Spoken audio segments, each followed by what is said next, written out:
یہ بہت ضروری موضوع ہے۔ حال ہی میں سنو ڈیجیٹل پر مائنڈ انجینئر علی کی ایک تفصیلی گفتگو سامنے آئی ہے نا، اس میں کئی ایسے پہلوؤں پر روشنی ڈالی گئی ہے جو عموماً نظروں سے اوجھل رہتے ہیں۔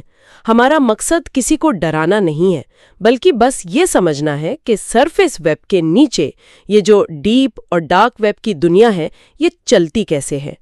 دیکھیں، یہ جو 95% کی بات ہے نا، یہ محض ایک عدد نہیں ہے، بلکہ ایک پورا ماحولیاتی نظام ہے۔ مطلب ایک پوری الگ دنیا ہے وہاں۔ جی بالکل، اگر ہم اس کی جڑوں کو دیکھیں تو ایک بہت بڑی غلط فہمی دور ہوتی ہے۔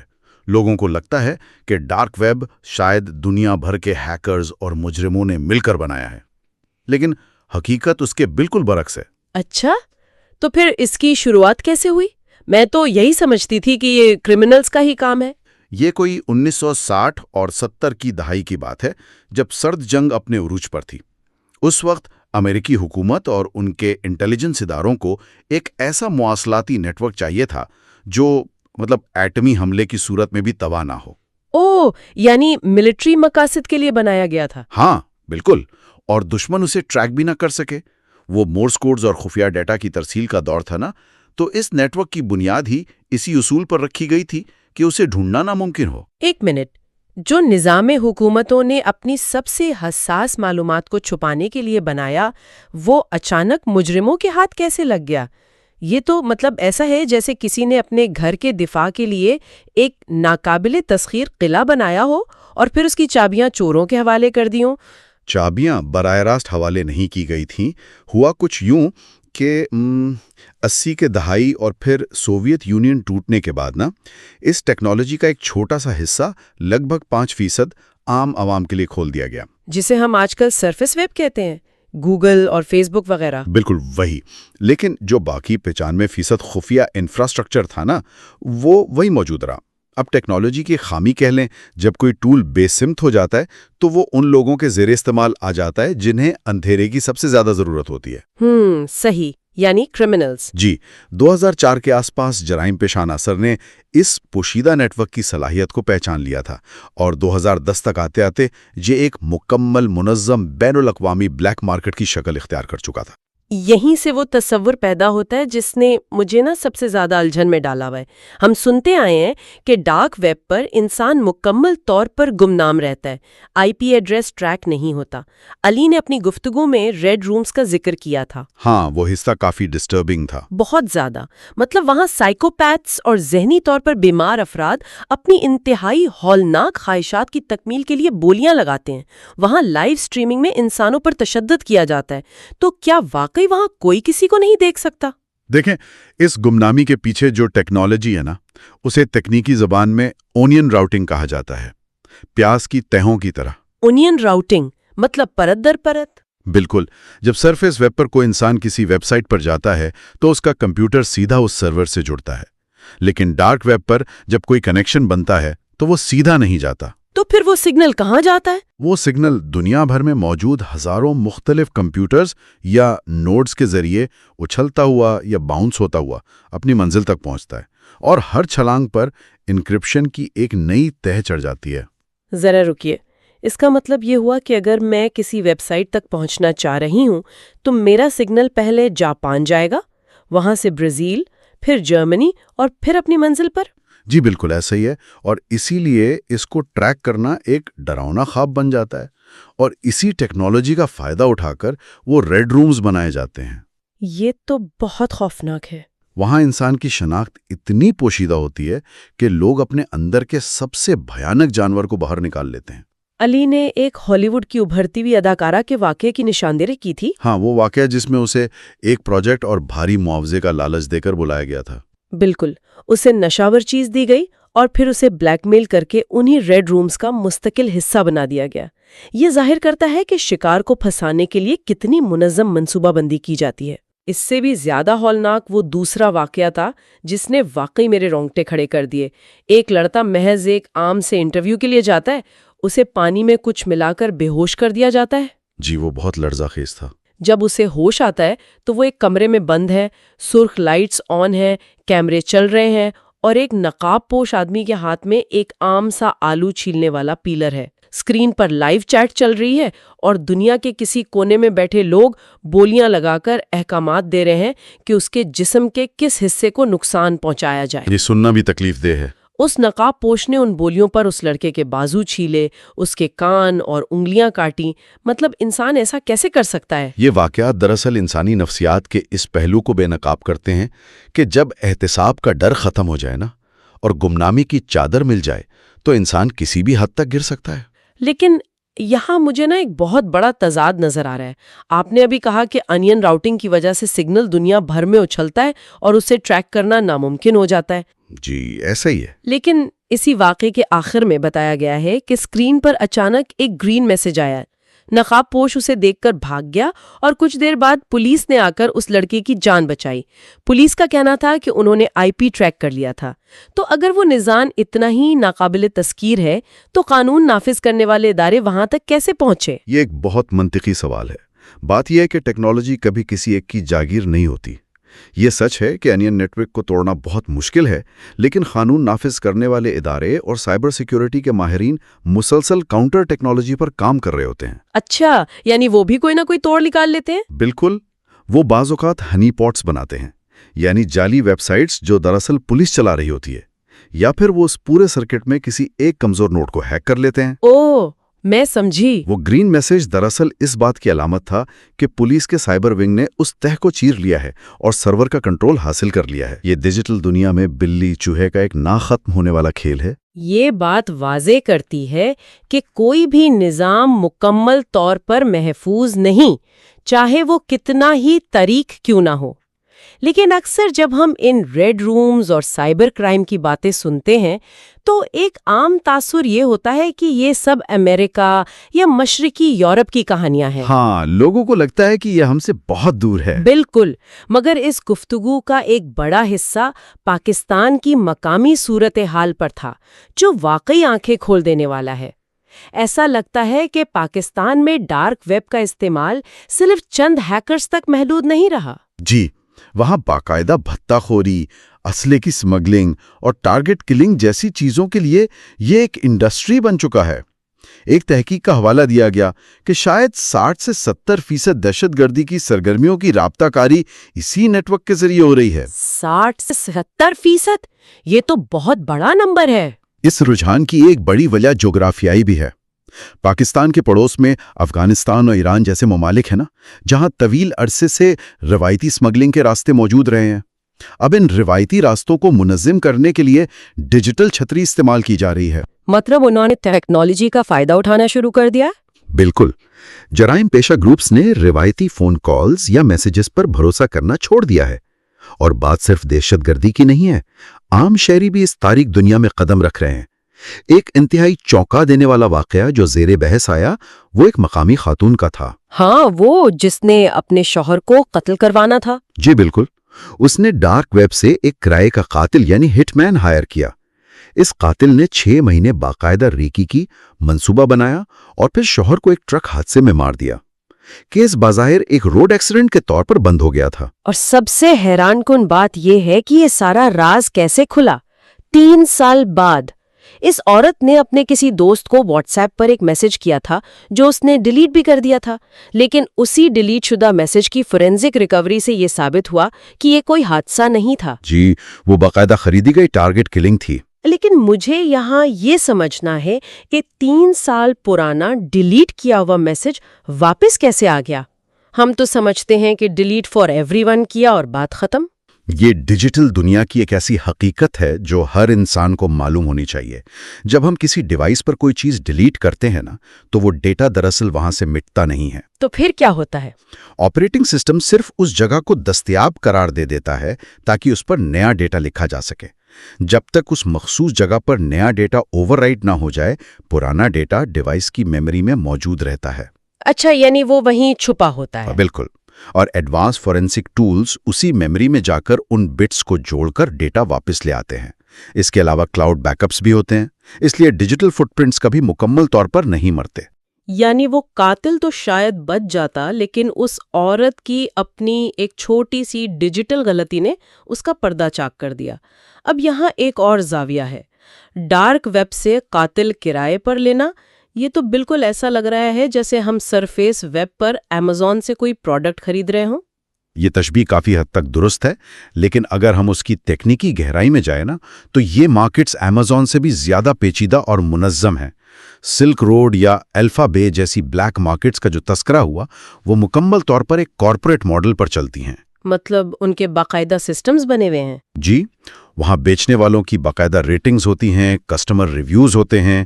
اگر آپ کسی سے غیر قانونی اسلحہ یا ہیکنگ کا سافٹ ویئر خرید رہے ہیں تو ادائیگی کرپٹو کرنسی میں ہوتی ہے، لیکن وہ پیسہ سیدھا بیچنے والے کو نہیں جاتا۔ تو پھر کیسے جاتا ہے؟ وہ ایک ایسکرو اکاؤنٹ میں روکا جاتا ہے۔ جب خریدار تصدیق کر دیتا ہے کہ اسے اپنا غیر قانونی سامان مل گیا ہے، تب جا کر پیسہ ریلیز ہوتا ہے۔ یعنی مجرموں نے آپس میں اعتماد قائم کرنے کا ایک پورا متوازی نظام بنا لیا ہے۔ یہ تو ایک پوری کی پوری متوازی معیشت ہے۔ اور جب بات متوازی نظاموں کی ہو رہی تھی تو علی نے ایک بڑا ہی متنازع اور دلچسپ دعویٰ کیا ایلومیناٹی کے حوالے سے۔ جی، ان کی گفتگو میں اس کا تفصیلی ذکر تھا۔ ان کے مطابق پاکستان کے بڑے شہروں میں ان خفیہ تنظیموں کے باقاعدہ ریکروٹمنٹ سرکلز موجود ہیں۔ انہوں نے ایک پاکستانی نوجوان کی کہانی سنائی جو گٹار بجانے کا شوقین تھا۔ علی کے بقول وہ نوجوان اپنے اسی شوق کے ذریعے بیرون ملک ایلومیناٹی کے اندرونی حلقوں تک پہنچ گیا۔ ہاں، وہ ایک انفرادی تجربے کی کہانی تھی جو شیئر کی گئی۔ اس واقعے کے مطابق جب وہ نوجوان اس تنظیم کے اندرونی حلقے تک پہنچا اور وہاں ہونے والی رسومات کا حصہ بنا تو ایک موڑ ایسا آیا جہاں اس نے کچھ ایسا مواد دیکھا جو انبیاء کرام کی شان میں گستاخانہ تھا۔ اچھا، جی، اس کا پس منظر کوئی بہت زیادہ مذہبی نہیں تھا، لیکن اس واقعے نے اس کے اندر ایک شدید رد عمل پیدا کیا۔ اس نے اس نیٹ ورک سے بغاوت کی، چھپتا پھرا، اور بالآخر اسلام آباد آ کر اس نے ایک عالم دین کی حیثیت سے نئی زندگی شروع کی۔ اس واقعے کو سن کر جو بات ذہن میں آتی ہے نا وہ یہ ہے کہ بڑے سنڈیکیٹس یا خفیہ تنظیمیں لوگوں کی کمزوریوں اور ان کے شوق کو کس طرح ایک جال کے طور پر استعمال کرتی ہیں۔ بالکل، وہ ٹارگٹ کرتے ہیں ایسے لوگوں کو۔ لیکن ہمیں یہ محسوس ہوتا ہے کہ شاید کوئی بہت ہی خاص شخص ہی ان کا نشانہ بن سکتا ہے، کوئی موسیقار، کوئی ابھرتی ہوئی اداکارہ۔ مگر جب گفتگو آگے بڑھی تو احساس ہوا کہ ہم روزمرہ زندگی میں کتنی آسانی سے اپنے آپ کو ان تاریک طاقتوں کے سامنے پیش کر رہے ہیں۔ وہ جو ایک معصوم بچی کی ویڈیو والا واقعہ تھا اس نے تو مجھے ہلا کر رکھ دیا۔ وہ شاید اس پورے جائزے کا سب سے حساس پہلو ہے۔ ایک ماں نے محض محبت اور فخر کے جذبے میں اپنی 6 ماہ کی بچی کو نہلانے کی ویڈیو فیس بک پر اپلوڈ کی۔ اسے لگا کہ پرائیویسی سیٹنگز موجود ہیں، صرف دوست دیکھیں گے۔ ہم سب یہی سوچ کر تصویریں لگاتے ہیں نا؟ لیکن حقیقت میں خودکار بورڈز اور اسکرپٹس لگاتار سوشل میڈیا سے ایسی تصویریں اور ویڈیوز کھینچ رہے ہوتے ہیں۔ کچھ ہی عرصے بعد اس بچی کی وہ تصویر ڈارک ویب کے ایک فورم پر لگی تھی اور نیچے کامنٹ تھا کہ یہ چیز مجھے کون لا کے دے سکتا ہے۔ اوہ خدایا، یہ تو انتہائی دل دہلا دینے والی بات ہے۔ یہ واقعہ ثابت کرتا ہے کہ جو کچھ ہم سرفیس ویب پر خوشی خوشی بانٹ رہے ہیں نا، وہ ڈارک ویب کے درندوں کے لیے محض ایک خام مال یا را مٹیریل ہے۔ یہ بات خوفزدہ کرنے کے لیے کافی ہے، اور بات صرف تصویروں کے چوری ہونے کی نہیں ہے، بات تو ذہنیت کی ہے جو اس تاریک دنیا کو چلاتی ہے۔ اس گفتگو میں پورنوگرافی کے حوالے سے ایک بہت ہی تفصیلی اور میڈیکل نقطۂ نظر سامنے آیا۔ جی، وہ بہت ضروری بحث تھی۔ اکثر ہم اسے صرف ایک اخلاقی مسئلہ سمجھتے ہیں، لیکن اب ورلڈ ہیلتھ آرگنائزیشن اسے باقاعدہ ایک بیماری کے طور پر کلاسیفائی کر چکی ہے۔ علی نے یہ چونکا دینے والا دعویٰ کیا کہ یہ لت انسانی دماغ کے اگلے حصے یعنی فرنٹل لوب کو چرس سے بھی 4 گنا زیادہ نقصان پہنچاتی ہے۔ یہ کوئی مبالغہ نہیں ہے۔ میں سمجھنا چاہتی ہوں کہ صرف اسکرین پر کچھ دیکھنے سے دماغ جسمانی طور پر کیسے تباہ ہو سکتا ہے۔ اس کے پیچھے سائنس کیا ہے؟ اس کی سائنس کو سمجھنے کے لیے ہمیں انسانی دماغ کے ڈوپامین ریوارڈ سسٹم کو دیکھنا ہوگا۔ ڈوپامین وہ کیمیکل ہے جو ہمیں خوشی کا احساس دیتا ہے۔ فرض کریں آپ جم جاتے ہیں، 1 گھنٹہ سخت محنت کرتے ہیں۔ ٹھیک ہے۔ آپ کا جسم تھک جاتا ہے، لیکن دماغ تھوڑا سا ڈوپامین ریلیز کرتا ہے، جس سے آپ کو سکون اور کامیابی کا احساس ہوتا ہے۔ یہ ایک قدرتی محنت پر مبنی عمل ہے۔ لیکن جب کوئی شخص اسکرین کے سامنے بیٹھ کر فوش مواد دیکھتا ہے تو بغیر کسی محنت کے دماغ میں ڈوپامین کا ایک بے پناہ طوفان آ جاتا ہے۔ یعنی وہ ایک طرح کا ہیک ہے، دماغ کو بے وقوف بنا کر بے حساب خوشی حاصل کر لینا۔ بالکل، اور مسئلہ یہ ہے کہ دماغ اتنے بڑے طوفان کے لیے ڈیزائن ہی نہیں ہوا۔